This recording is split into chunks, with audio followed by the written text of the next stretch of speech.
Bitcoin, un sistema de dinero electrónico de igual a igual para gente mayor. En el acelerado ritmo de la tecnología actual, muchas veces obviamos explicar la lógica de ciertas tecnologías. Lo comprendo, es algo nuevo.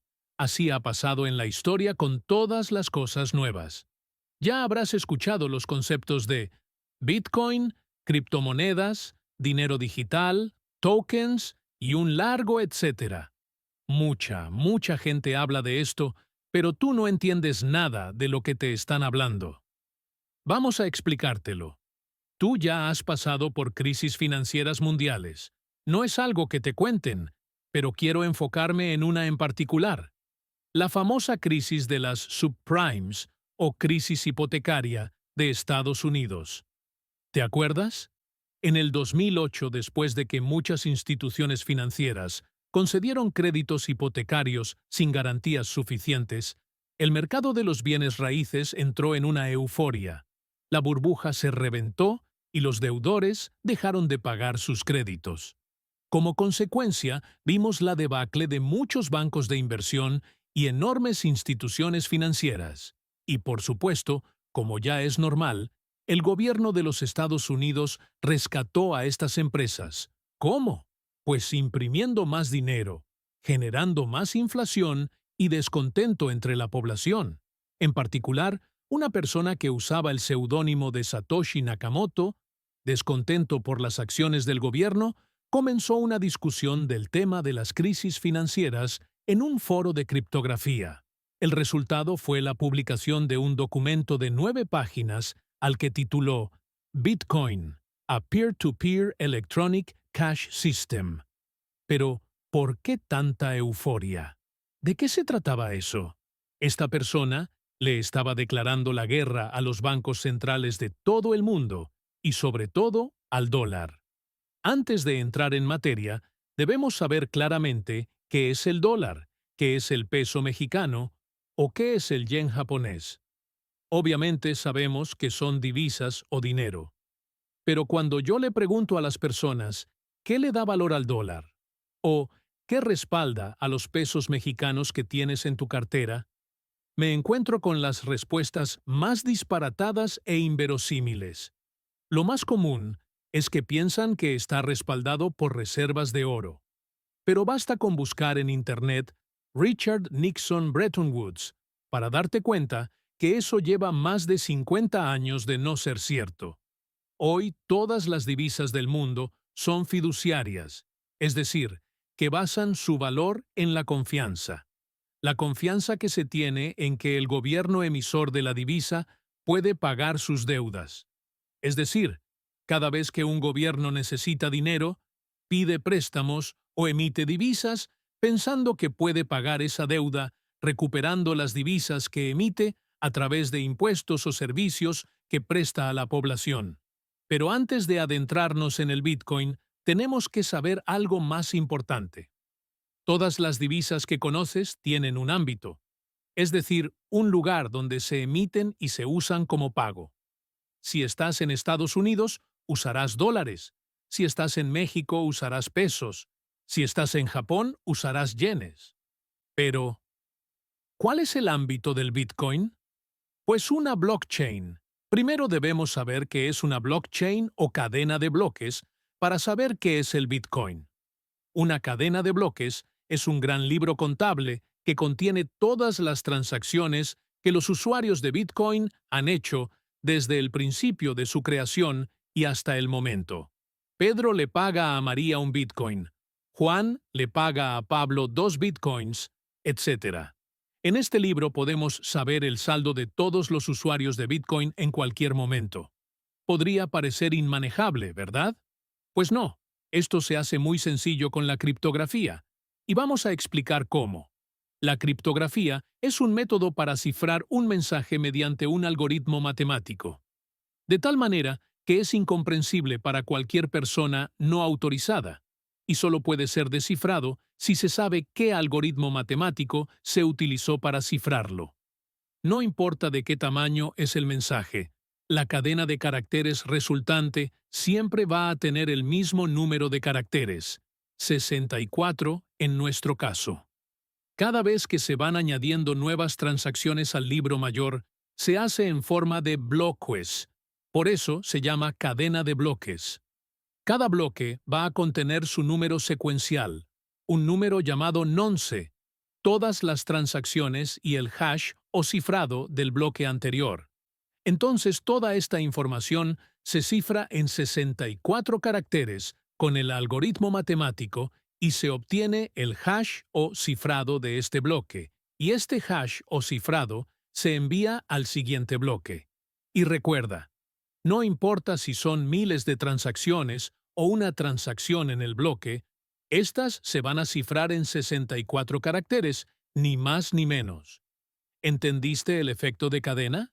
Ahora, si yo quiero obtener todas las transacciones que se han hecho hasta este momento, basta con que tenga el último hash que se ha generado. Lo descifro, y el resultado es el bloque actual con todas las transacciones más el hash del bloque anterior. Y si descifro ese hash del bloque anterior, obtengo las transacciones anteriores y el hash anterior al anterior. Y así puedo abrir todo el libro, hasta el bloque Génesis. El Bitcoin es la unidad de valor que se usa para todas las transacciones de esta cadena de bloques, tanto las transferencias de un usuario a otro, como las comisiones pagadas por transferencia, y además para pagar las recompensas a los mineros. Los mineros son quienes aportan el poder de cómputo para calcular y resolver el hash o cifrado de cada bloque, y el primero en resolverlo agrega el bloque a la cadena y recibe una recompensa en bitcoins. Si el cifrado es correcto, el resto lo aprueba y pasan al siguiente bloque. De hecho, así es como se generan los nuevos bitcoins. Cualquier persona se puede convertir en minero aportando su capacidad de cómputo a la cadena de bloques. Ok, pero ¿quién controla ese libro? Lo tienen, y controlan los miles de mineros que están calculando el hash. Esto es un sistema totalmente descentralizado. Ningún gobierno tiene control sobre él, y los mineros se vigilan unos a otros, porque si alguno de ellos no pone la información correcta, entonces el resto de los mineros invalidan el bloque y meten el correcto, ganándose la recompensa, que es muy sustanciosa. Además, el Bitcoin es por naturaleza deflacionario, o sea, el algoritmo está diseñado para crear solamente 21 millones de Bitcoins, y ni uno más. El Bitcoin, como el oro, son recursos limitados. En resumen, el Bitcoin es la unidad monetaria de la cadena de bloques Bitcoin. Se usa para transferirse entre usuarios, para pagar comisiones y para recibir las recompensas de minería. Es deflacionario porque solo habrá 21 millones de bitcoins y ni uno más. Cualquier persona puede participar en la minería resolviendo bloques. Cualquier persona con acceso a Internet puede tener bitcoins. Las cadenas de bloques son el ámbito de las criptomonedas.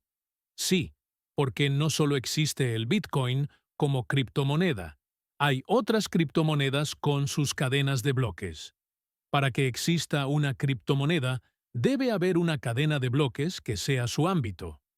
En el 2013, Vitalik Buterin propuso la idea de Ethereum, crear una blockchain que no solo sirviera para transacciones, sino que permitiera ejecutar contratos inteligentes programables. Esto catapultó a la industria de las criptomonedas a niveles insospechados. En principio, es exactamente igual que Bitcoin, una cadena de bloques que hace transferencias de su criptomoneda nativa llamada Ether, pero con un pequeñísimo detalle. También puede ejecutar programas a los que llamó contratos inteligentes. Esto llevó muy lejos a Ethereum, con contratos inteligentes muy sofisticados. De hecho, puedes crear una economía completa dentro de Ethereum, como emitir tu propia moneda y que tenga o no restricciones en su uso, eso tú lo decides. Uno de los mejores ejemplos fue el lanzamiento de Tether, un dólar digital. A una empresa financiera con sede en Hong Kong se le ocurre hacer un fideicomiso que garantiza a los poseedores de un token llamado Tether el pago de la misma cantidad de dólares, respaldando su valor con bonos del Tesoro estadounidense. A otra empresa se le ocurre lo mismo, pero con Bitcoin, ellos tienen Bitcoin depositado en un fideicomiso y emiten la misma cantidad de un token llamado Wrapped Bitcoin, pero en la cadena de bloques de Ethereum. Entonces, ahora tenemos que, en la red de Ethereum podemos intercambiar y comerciar con Ether, Bitcoin y dólares, sin salir de la blockchain de Ethereum. Pero esto no terminó ahí. Varias empresas, que tenían proyectos relacionados con Ethereum, lanzaron sus tokens para financiarse. Como una especie de acciones de la empresa, o en otros casos la moneda, sería la única moneda con la que se podría pagar sus servicios. Y más allá, comenzaron las meme coins, que son monedas de comunidad basadas en memes de la cultura popular, y su valor solo estaría determinado por su popularidad. Curiosamente, algunas han tenido mucho éxito, llegando a una capitalización total de miles de millones de dólares. Con todas estas monedas en la blockchain de Ethereum, el campo era propicio para el surgimiento de empresas financieras. Vamos a suponer que tienes algunos bitcoins en forma de wrapped Bitcoin y crees que van a subir de precio, pero necesitas algo de dinero para hacer unos pagos. Pues hay protocolos donde tú dejas esos wrapped bitcoins como garantía y ellos te prestan Tether, dólares digitales. ¿Recuerdas? Una especie de banco. El resultado es que hoy tenemos más instrumentos financieros en la blockchain que en el mundo financiero tradicional. Préstamos, intercambios, bancos, futuros, opciones financieras, pendles y un largo etcétera. ¿A dónde va a llegar todo esto? La empresa financiera más grande e influyente del mundo, llamada BlackRock, declaró que en poco tiempo tokenizaría todos sus instrumentos financieros. Hasta las acciones de empresas se venderán a través de una blockchain. O sea, si en un futuro muy próximo quisieras invertir en un fondo de inversión, vas a tener que usar este método. No le busques. El único futuro que tienen los mercados financieros son las cadenas de bloques y las criptomonedas. ¿Y cómo no podríamos aprovechar esto?